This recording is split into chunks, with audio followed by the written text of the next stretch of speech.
to Minahan. Welcome to Talk Cosmos, the show where Sue Rose Minahan and her panel of guests bring you leading-edge astrology conversations through a journey of soul growth patterns connecting astrology's energetic cycles. Get ready to understand your path in the cosmic roots of the stars.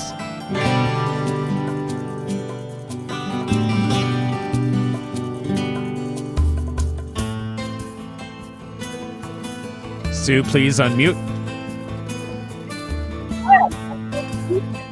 I was muted. Hello, I'm Sue Rose Minahan, founding host of Talk Cosmos, weekly leading edge conversations, awakening your authentic self for soul growth. Today is January 23, 2022, and we're celebrating the fourth quarterly Astro Jam. It's highlights 2 to 3, depending on time here, mystery charts. And it's a showtime adventure once again. And we have 7 astrologers this time instead of, well, we've had 3 others, and I'll mention those. And we bring the chart to life. First, I'll mention that sorrowfully, for me especially, Suzie Kerr Wright, who was from Nashville, Tennessee, who inspired this engaging, eclectic panel with me, passed on December 30th of last year after being hospitalized for a year, or not a year, but all of December. And she participated in each one of these. That was May 2nd of the quarter, and then August 22nd and October 24th. And so I really thank Suzie's insightful wit, loving fun that encouraged this whole format.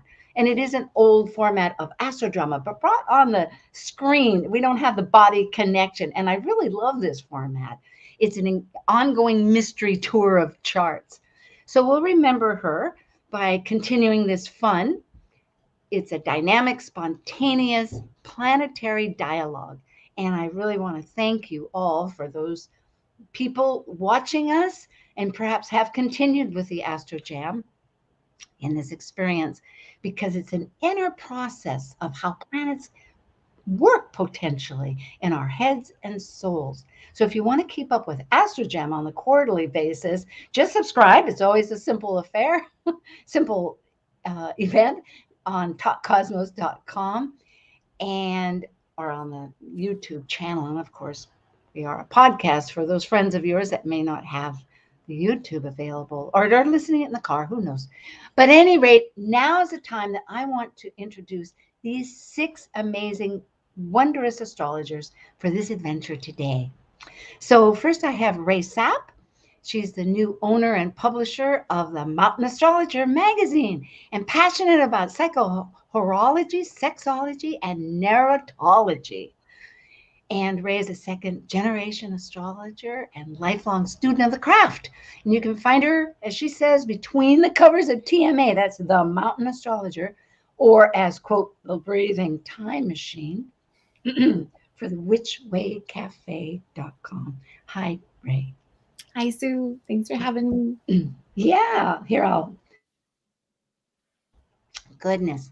And Samuel F. Reynolds, Isar Cap, or as I call fondly Sam.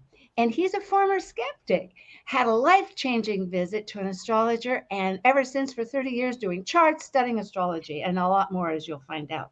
Currently, he's on the board of directors of International Society for Astrological Research, which we all know as ISAR or ISAR, depending how you say it, and on the International Academy of Astrology, also known with their acronym IAA. Sam's also a co-founder of the International Society of Black Astrologers, and which I put down ISBA, and a faculty member also of that IAA. He's written on Ebony, Horoscope, Tarot.com, New York Magazine.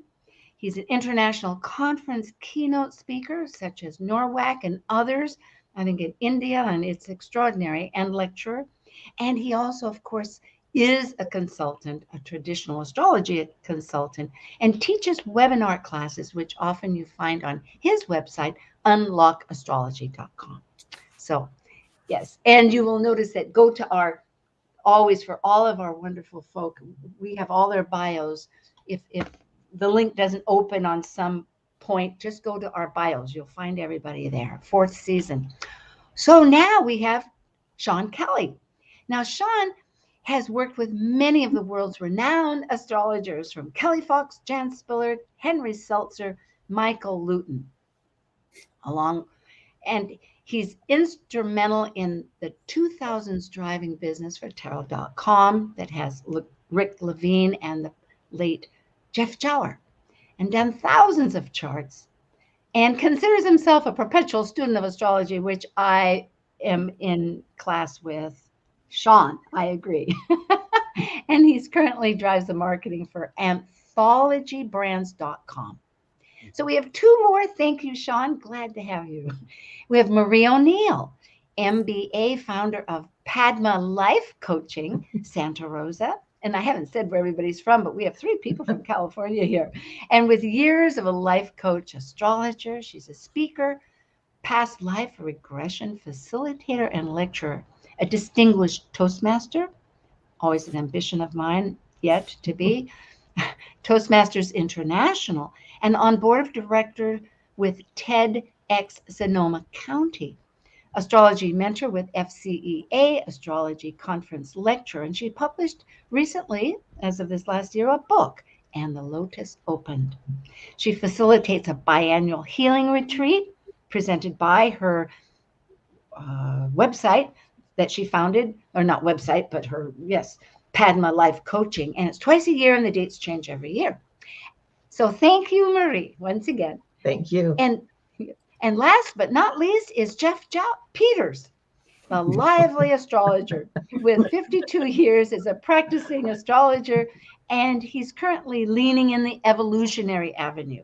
He focalizes a weekly astro group since 2006, and I think, like all of us, we're migrating from the physical, merging the hybrid. That's the big word: online, offline.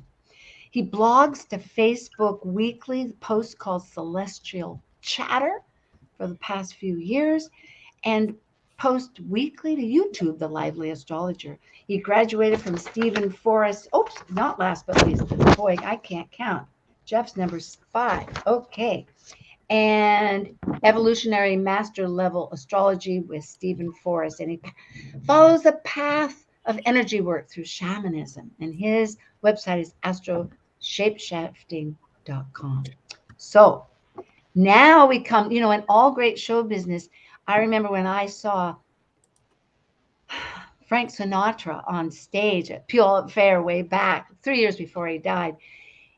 I was amazed because I thought it was ending. Everybody was standing up. They finally warmed up to this old guy, on the stage, and they're clapping and everything. And then boom, here comes another 10 minutes. I thought, boy, this is pro, man. They know just how to hit it. Because I was also in show business. I mean, not show business, music. I diverge. Let's get to Justin. Justin Crockett, LC. Hello, Justin. He is an archetypal astrologer, numerology, Sabian symbols, in-depth consultations, spiritual medium, healing readings, seances, certified meditation teacher, certified Reiki practitioner, and animal Reiki too. And happens to have wonderfully joined my panel Moonbeam team. And thank you, Justin, for all your events. And so there we are. We have now 6 folk. With me, 7. So we are going to present a chart to our audience and to ourselves that I have not even really looked at, only tried to determine which would be best. And I think this will be quite pertinent for this year especially. And it is a mystery. So the time was a little bit uncertain, but calculating others, I've chosen a noon chart. So I will with that said, and afterwards we will talk about it. So thank you, everybody. And, oh, there we are.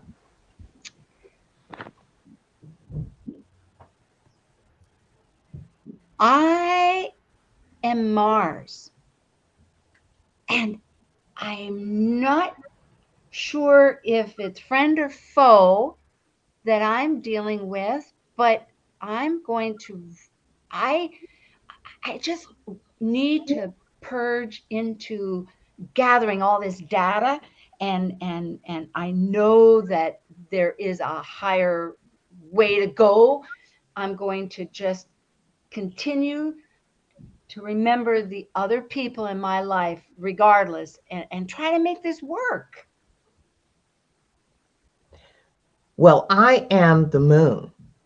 And I tell you, I am happiest when I'm creating, whether I'm on stage in front of people, whether I am creating art or I'm just a creative mastermind. And I'm also spontaneous. And I love, of course, being seen.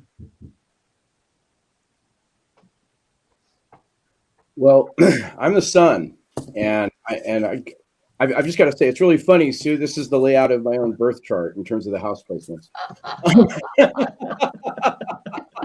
We have a native, I see. Okay. Yeah. So I'm the sun, and I'm bringing the light through the higher self. And Mars, you're kind of annoying to me over there. You're not paying attention to the big picture. Here, let me give you some of the big picture there, Mars. There you go. I'm Venus in Scorpio, and after having a pleasant and lovely time gallivanting and partying in the Libra land with Neptune and Jupiter, I want to call a spade now. And I want to take off my party dress and be seen behind closed doors. Ooh. And I'm Pluto. And I want more in life. I want greater intensity. That moon is just sometimes just such a showboat. But really, I look for deeper and more long-lasting ventures in how we bring together the collective, various people of all kinds, as long as they listen to me. I think as Mars, I find that something that could be workable. I'm not quite sure how that's going to work, but boy, it seems like if I've got to deal with all that energy with other people, I'm going to have to, maybe more the merrier. Maybe I need to see what the collective really wants. This is going to be tricky. I don't know. I think I need some help from Jupiter, and I got to think of some big expansion ideas, but I don't know. I wish I could figure that out more. I think, yeah, wonder what I'm thinking. Well, I'm the lunar nodes, and I really want to go it alone my own self, since my south node is sitting next to Saturn in my first house in Aries. So I'm very innately self-assertive and want to do it myself and really want to establish. But my north node is in Libra in the 7th house of relationships, and it's showing me I have to focus on sometimes working with those relationships and not trying to go it out all alone. Well, I am the ascendant Pisces, and I just want to merge with all of you. I just want to be in the water, just floating along and having all of you just get along. Nobody's played with Uranus, and I feel like it's party time. And how are we going to play this party? Well, it's Leo, so I don't want to put any limits on it. And I also, the reason I'm not putting limits on it is because I want it to be organic. and I want to be in the moment, and I want to really feel the passion and the intensity of expressing everything that needs to be expressed out into the world and see what the results are. Yeah, you know, I think really as Neptune in the very end of Libra, it's like all I can think of are relationships and relationships and relationships and relationships and like relationships with everything. And really, what's their motive? What are the motives? What are the needs? What are the purposes? What is the everything? But somehow I'm never going to get away from it because it's always there. And besides that, I have to say I know that my value structure is sometimes, it's like, hey, I get tired of that. I'm just going to go down and be by under, get down to the real nitty gritty of sometimes the occult, which I don't know if all these other people really like that I have to deal with. But you know what? That's like, yeah, sometimes maybe the party idea isn't so great. Maybe it's really time to get serious because life is a lot better than death. That I know. I'm Mercury and Capricorn in the 10th house, and I want to be taken seriously. With Saturn and Aries on my side, I will be deliberate and steadfast in building my dreams. Well, I'm Ceres in Gemini in the third house of communication. So I'm nurtured by communicating with people, and because I'm in opposition to the sun, they're in Sagittarius. I really want to talk about how I believe and what I feel like, and I really love to share conversations and nurtured by conversation, especially when it comes to how I think and how I believe and how others believe. Well, I am Chiron in Cancer in the 4th, and I've got this wounding in my family. It comes from my ancient family of origin, my ancestors. And this wound, it just never goes away. I feel as though I just need to feel loved, and I'm not feeling that. I don't know how to let the love in. I need some help with that. Can somebody tell me how I can do this? I feel kind of stuck. I feel I just want to go back, stay in my shell is what I really want to do. I am Saturn in Aries in the 1st, and I'll tell you, we're going to make a container. We're going to keep pioneering through this. We're going to build a structure that, well, we haven't even seen yet, but by gosh, we're going to really make it a protection. I mean, that's what a shell is, right? That's what a foundation is. It seems like that way people can use it more, and we need to make some boundaries here in this world. Can't just be always people. It got to protect our families, our peoples, our self. It's really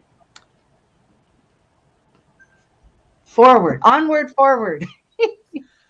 And we can do that through knowledge, because I'm the moon and I have a connection to the sun and I have a connection to Jupiter. The more we know, the more we're fortified and understanding more about the world. And that way we can protect ourselves, shield ourselves from greater harm, and be much more self-determined. Wow. You know what? I'm going to pause on all this. Now, it's like an aside. It's gorgeous because I'm noticing, because of my long intro, we have maybe about 8 minutes before the break. And so does anybody want to, is there another angle that we want to go back to that chart, or do you want to talk about what that chart is and discuss it in real time? It looked like party time with that sun moon trine Sam was just talking about, especially Sag Leo. Woo. That's, yeah. Anybody else? What's your take? Would you like to, should we go back and go at another angle of a chart Yeah, put it back refresh? up. Put it back up there so that we can look at the the generation at least. So if somebody has a wants to pile in again on a new. It's interesting, and I don't know what year this is, but I have a dear friend who has the same South Node Saturn and Aries, but is a 1996 baby. So, Well, this looks like it's probably 60s, which is. Wait a minute. No, that's Wait, not this Pluto's in century. Aquarius. No, Yeah. it's not. Way earlier than It that. this is like early. This is like Yeah. 1800s or something, because Uranus is in Leo, and Uranus And Pluto's was in in Leo Aquarius. during, and Pluto's in Aquarius. So this is got to an be at old least person. 250 plus years ago. Oh yeah. All right. Yeah. Shall I tell? Okay, from this angle, it is the Bill of Rights for the Constitution of the United States of America. I searched all through here. There were quite a few. The Constitution had a time, according to Campion's book, because I have that, and I checked. Oh, I read countless things. It was so amazing to learn about our government.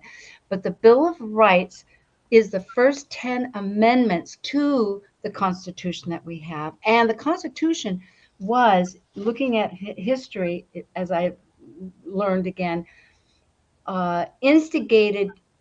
First they had the Confederate Papers, which was a dismal failure, and they regrouped and came up with this Constitution. But if they were having the Constitution, it was only if we had a Bill of Rights. And so we have these 10 Bill of Rights, and it was ratified on, and it was 200 years ago, just as of last December 15th, because it was 1791. Wow. So that was really interesting. Just December 15th, which right around eclipse season, wasn't it? Oh yeah. You know? Yeah. And what is it? When did we have the Pluto Saturn conjunction? That was that was the year. Yeah. January 2020. Say that again, Marie. I'm sorry. Yeah, it was 2020. I was just thinking about the Pluto Saturn conjunction, because that was 2020, July 2020. January 12th, and Yeah. Ceres was right in there. It's really yes, absolutely, for the next 38 years. So powerful. Yeah, all these incremental energetic shifts of our whole thinking. And in the Constitution is also the electoral system, although the 12th Amendment actually shifted that and how we have it. And that's a whole nother subject. I was going to choose the electoral system, but I thought this really, the Bill of Rights is what makes our nation, as it is said, it protects every one of us, and it is like the guiding character of the nation with the Constitution, because by itself, the Constitution, and the judicial system too. Later, they had what is it called? An act. I mean, I learned all this technology. Gee, there's a law. I mean, like, what is the chart? So with that said, it has been said that many times people convene during the day. And so it was at 10 o'clock, noon. So I used a noon chart on this, I will say. Yeah. So how does this chart compare, or has anyone done the synastry between this chart and the 1776? Yeah.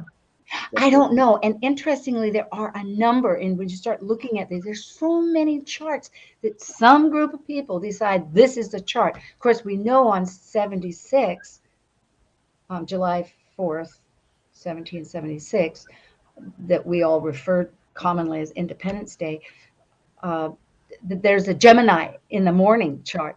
So many think that's it, but it's this potpourri of, it might be interesting. You mean as a history, so it might be like a midpoint, you're thinking? Well, I was just thinking, it was just a question I threw out there, because, if because we've got the amendments, we've got the Declaration of Independence, we've got to see how are they gelling together.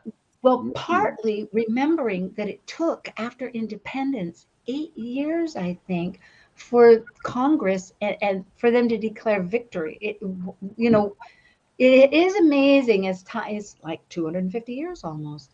mean, right this year we're having that Pluto return. In fact, coming up on the 20th of February, we haven't quite termed how it'll be, but there'll be an engaging panel, I think, talking about power and our Pluto return, because we forget. My thought now is that in the past, and Justin will be on that too, and we forget, or I forget. I don't know. I would imagine other people might too. That nothing was instant. The climate of the people at that time was so full of dissent, and they argued like crazy. And that's why I think this one is so important, because just to get to the Constitution, there were the Federalists that believed in the government, and then there were the people that wanted the states.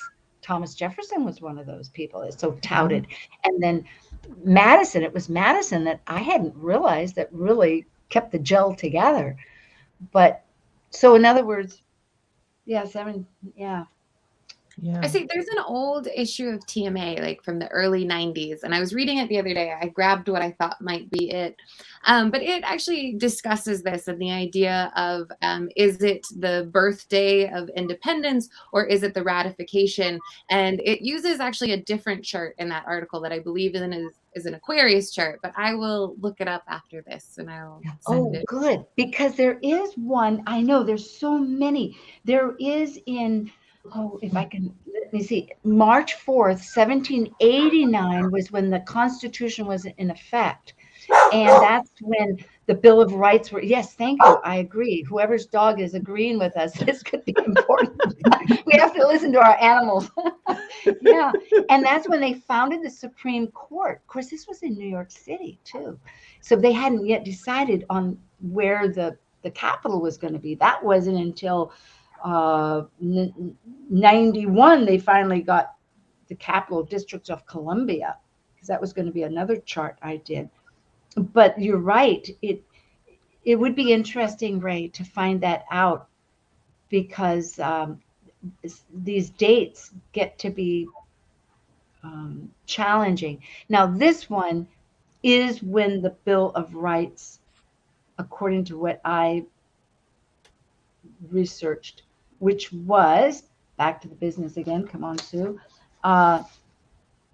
December 15th. And actually it was supported in the newspaper just lately or online that it was in 1791, December 15th. So the Bill of Rights was ratified as of that time, if we look at that. But everything was supposed to begin, the country actually began, they agreed that it would be effective March 4th, 1789, which is 2 years ahead, 2.5 years, or you know what I mean? Yeah. So it really is a complex, meaning there's so many ways to interpret this. If you look at returns and you look at just, there's layers.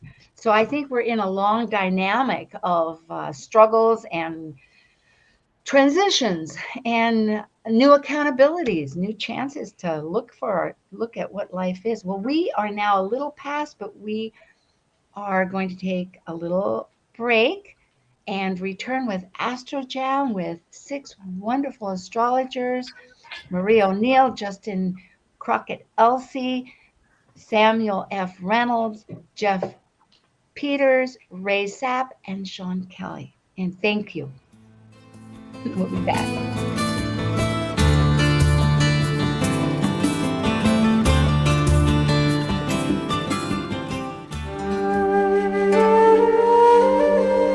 While we take a break from this week's edition of Talk Cosmos, let's take a look at this cycle's archetype.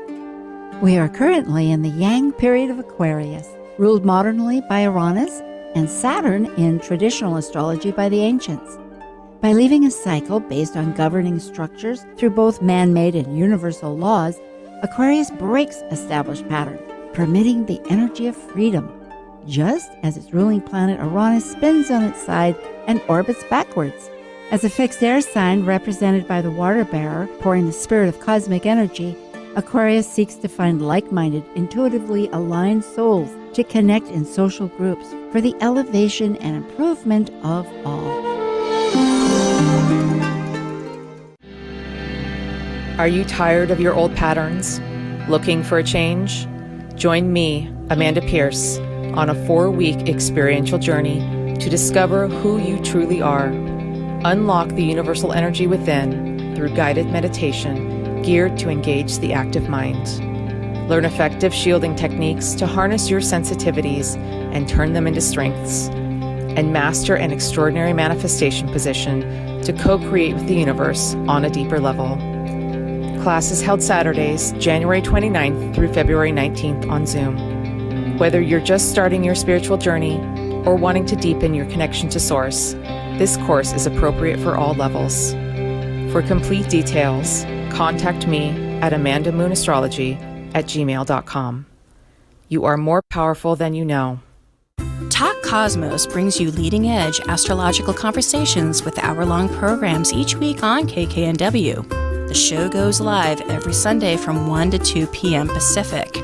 Talk Cosmos weekly programs are also available to watch live on Facebook and YouTube, along with daily chats throughout the week on the Talk Cosmos YouTube channel.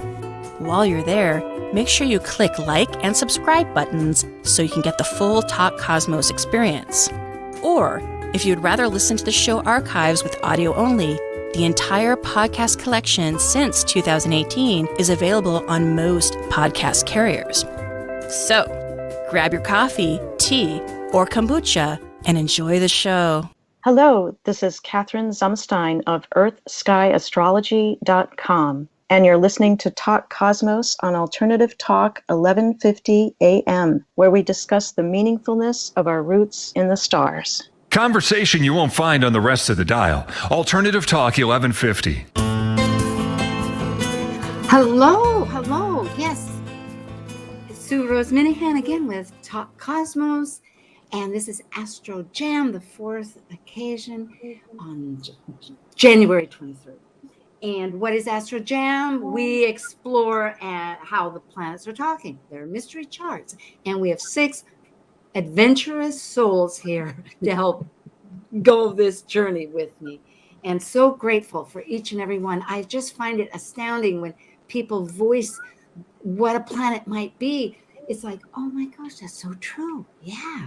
And then, it's that synergetic thinking. Okay, now what am I, how is there a, blah, blah, blah. That's the whole idea. Blah, blah, blah. We are going on with the second mystery chart. Now, this happens to be one of our panelists.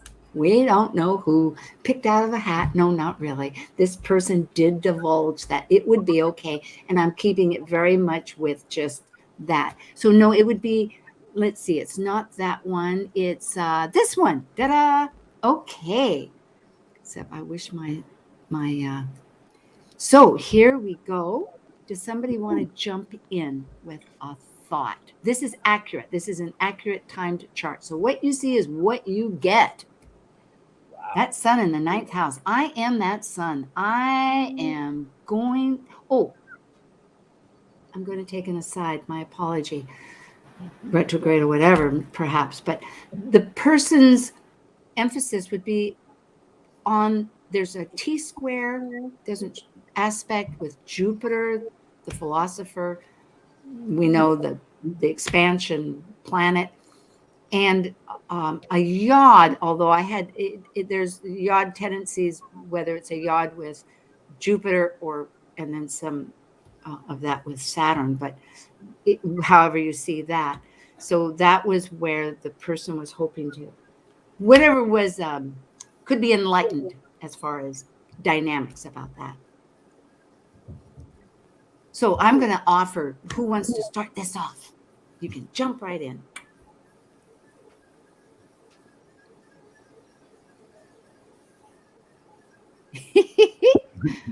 Okay. I have been the sun, and I've been deliberating on a lot of, patterns in the world. It's just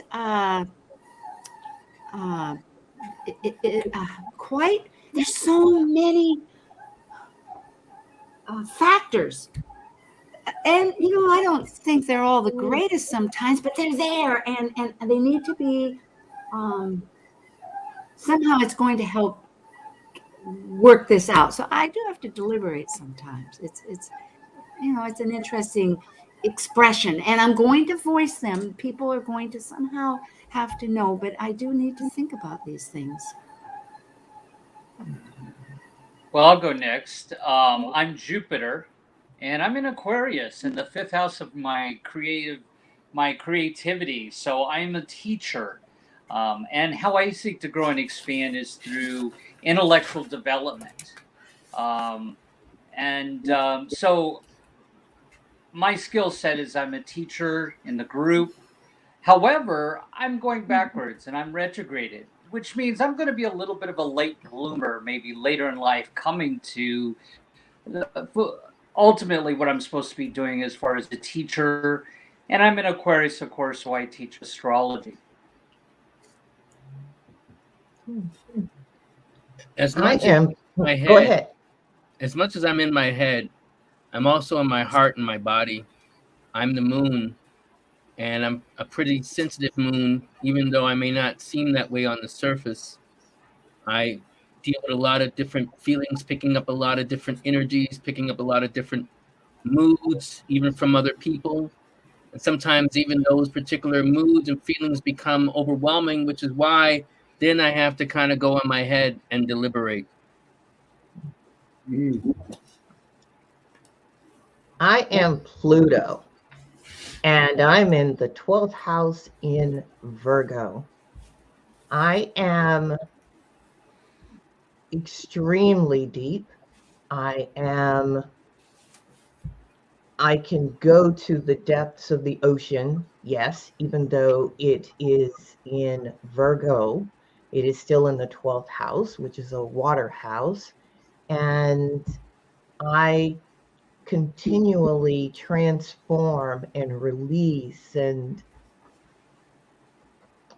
I can work very well with the moon, with the sensitivity.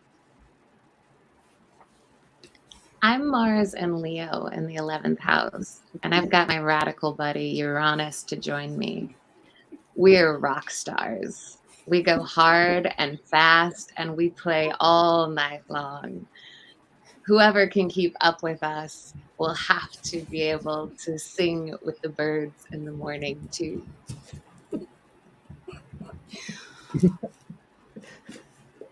You know, I just love this. I'm Neptune in Scorpio, and I think that there's so much to discover. There's some challenges, you know, in this house of sometimes I'm bound by all the physicality, it seems like, but then there's ways to express and that these deeper feelings of how to share, because there are times when it's just not going to always want to be on the script. I mean, we can't just always be just formulated A to B to C. You know, you gather all this information, but it's like, wow, what is life? What is it really doing? I will be Chiron in Pisces over there in the 6th house, just stationing. And also conjunct that south node of the moon. I'm carrying a heaviness in my soul that it tells me that back along the way, I most likely was dealt a challenging hand because of my connection to the spiritual experience of being alive. And this weighs heavily on me.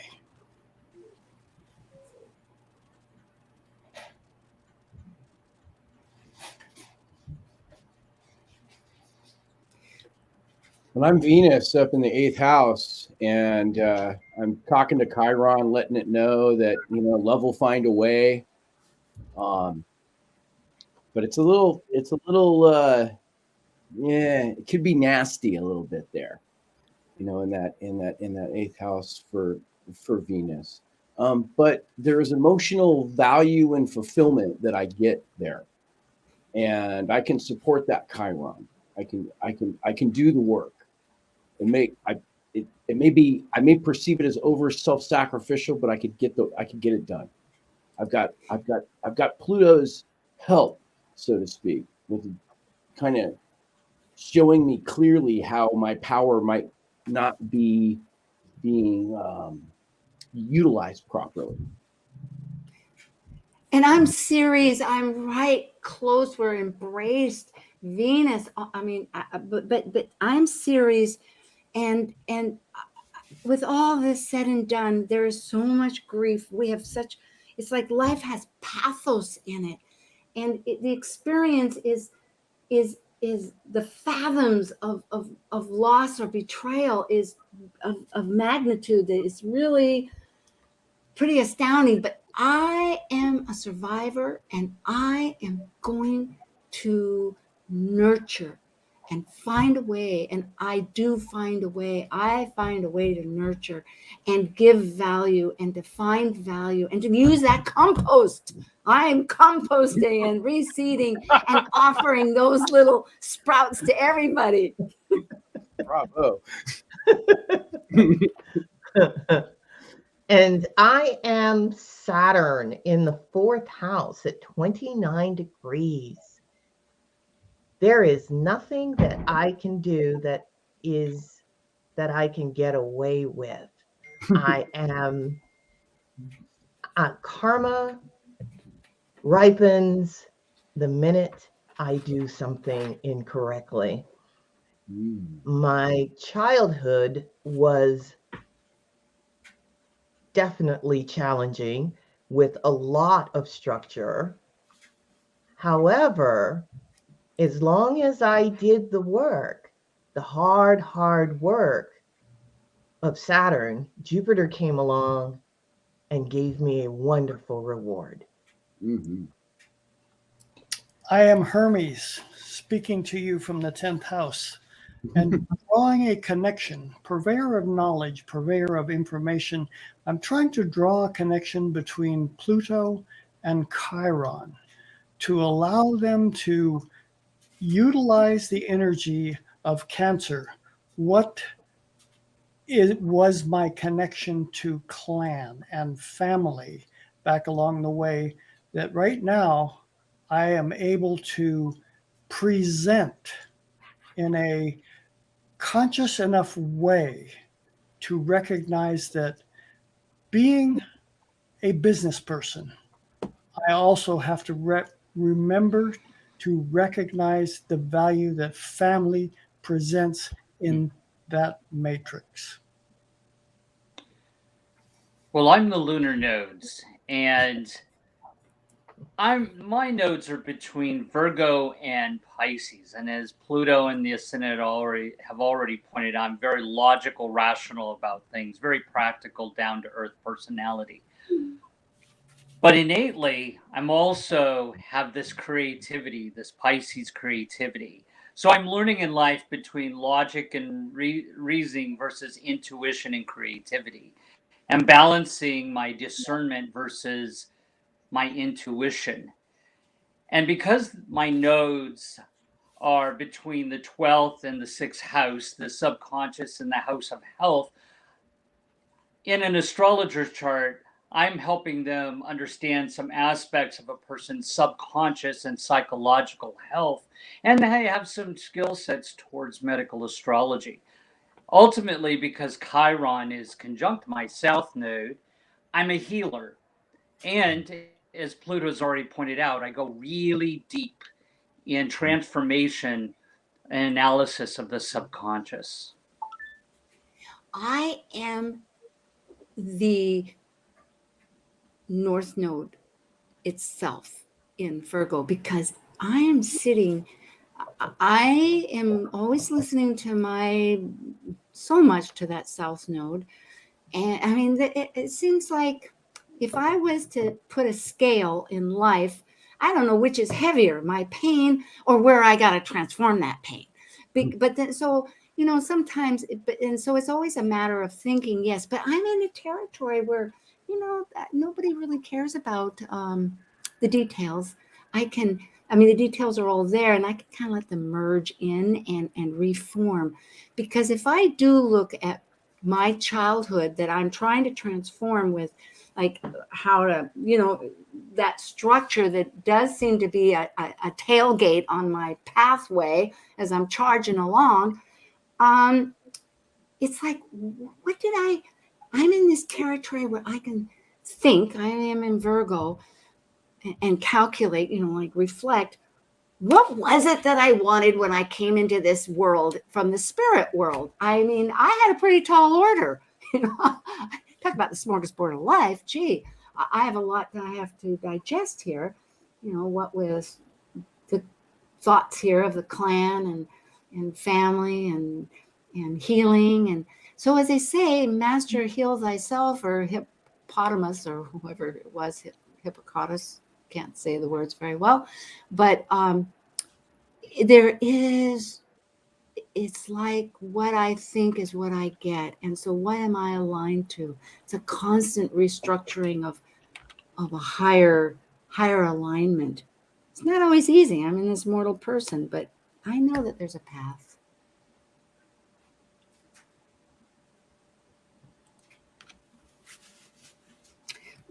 Do we have a few minutes. Let's tell who it is. Fair? Good? Everybody? We already know who it is. Oh, you do? I wondered. It's Marie. Mm-hmm. You did not guess that. Yeah. It's not Marie. It's not. Who is it? It's Sue. No, it's wow. I looked at both those charts. It wasn't either one. Who is it? It's Ray. It's not me. It's not me. Ray's It's not Justin or Jeff, and I don't think it's Sammy or Scorpio, I think, right? Yeah, okay. So it's not me, guys. Well, it is Marie. It is Marie. Marie, is it you? What house system do you use? Yeah. Okay. Uh, You have a similar birthday? Pardon? Is your birthday close to Sue's? Because I know you're June 8th, right, Sue? Yeah, we are so alike. That's where we have the same rising sign. We're both Geminis, but there's a few years between. I'm okay. More the Yeah, mine is the 9th. She's the 8th. That's why I thought. Okay, there we go. Yeah, I'm the 6th, actually. Yeah, that's how Marie and I would meet. Here we're talking with our whole audience, but it's so true. And at NORWAC, and we'd start chatting, which Geminis do, thankfully. And pretty soon we found out that our life events were like mirrors. And we were both 29 degrees Virgo rising and all this planetary information. Well, thank you, Marie, for offering yourself on the altar of our... Yeah, I felt I was being sacrificed. Sacrificial lamb. I know. But it's so you true. guys did it so well. Oh, well, good. Yeah, like, how did it sound for you? How things came to life. It's interesting because it is so true. Now, it's fascinating because Jeff was talking about the family structure, and you guys were mentioning being a healer, and it was going to be later in life. Well, of course, as a Pluto Virgo, I didn't come into my own and find my mission until I was in my 50s, even though Jupiter I was retrograded. Yeah, we both share it that was too. It was so true. And it wasn't until last year that I had one of those aha moments of, holy moly, girl, you're an emotional trauma expert. That's yeah. Your nodes. Everybody else is going, hello. Yeah, your South node with Chiron in the 6th house. Absolutely. Wow. Yeah. Yeah, people picked up on beautiful energies here. Yeah. All you guys did really well. And the family becomes my tribe of astrologers, my tribe of coaches, my friends. That's my family. Yeah. So. And Sue, it's Jesus who said, "Physician, heal thyself." Oh, thank you, Sam. That's good. Yes. Yeah. I'm a former minister, so yeah. Thank you. I was going to mention that, so Sam. I'm glad you clarified. I still think you were a rock star in a past life. a rock star in a past life. Hey, Well, Jesus Christ Superstar, right? It's interesting because I used to, oh my God, I could party. And when you mentioned that, I'm like, I've had my Norwalk, share. we all danced a lot. Yeah, at least but I've had my share of going to breakfast when the sun is up. I mean, and I've not been, and then going home and going to bed. So you did call that. You did call that right. Yeah. And I can still do it. Now I might have to sleep for 24 hours, but I can do it. My clock system is all off too. It's amazing how we parallel. Yeah. Yeah. It's gratifying actually. Yeah, it is. So thank you guys for that. That was fun. I did feel like a sacrificial lamb, but no. Well, you had suggested after we did on the, now we only have a few minutes. I have one. I don't know. We could throw it up and just do it for 2 minutes. Let's do that. It's not a serious one. Okay, where are we? Slide 4. Looks similar. Yeah. No, that looks really similar. Here it is. This is a noon chart. Wow. Yeah. So, oh my gosh, we need all day. Somebody want to jump in? Well, I'm quick on my feet. I'm the sun. And I got my buddy Mercury, who's also in his home. He's a little retrograde. We're quick on our feet, and sometimes we think in unusual ways, but we make things happen. Yeah. And I'm that moon. I'm going to just shine in Leo and tell people what they want to be and manifest all the time. And I'm going to do it, and it's going to be through their feelings. Oh boy, we're going to connect. Well, I am Mars in Scorpio, and I'm a surgeon. I'm a surgeon, someone who can take that scalpel and dig deep to get to the roots of whatever issue whatever you need healing, whatever is down there, I'm going to find it because I'm Mars. I'm Pluto in Sagittarius in the first house, and so I'm learning to master and self-transform my belief systems and what I believe. And throughout this life, I probably will always question, who am I, who is God, and why am I here? I will be Venus in Libra. Friends, Romans, and whatever your nationality, teach me what it means to be. I'm Saturn in Aries, letting Venus know when it's time to set a boundary, when they shouldn't fall too far into the other person and come back to themselves. I set independent, disciplined rituals that I follow daily that keep me on my toes and my own authority.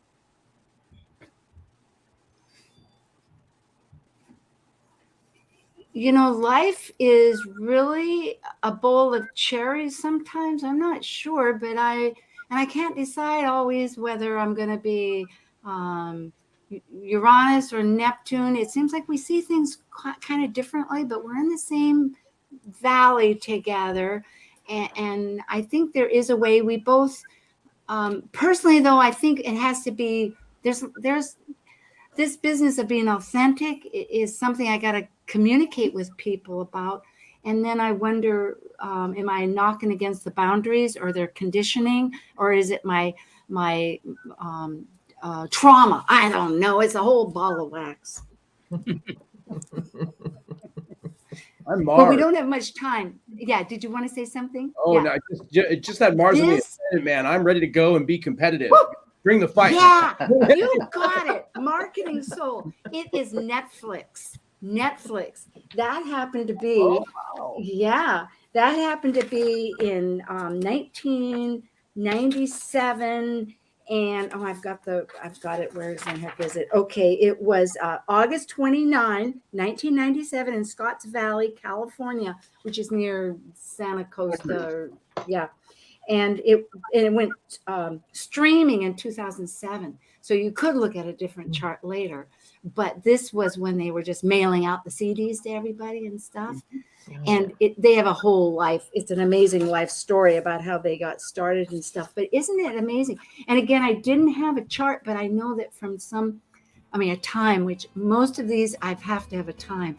but a lot of times they register a business at around noon, I think, is what I've been told. So that's what I use. Thank you, folks. This is just so much. Thank you. Yeah, wonderful. Good.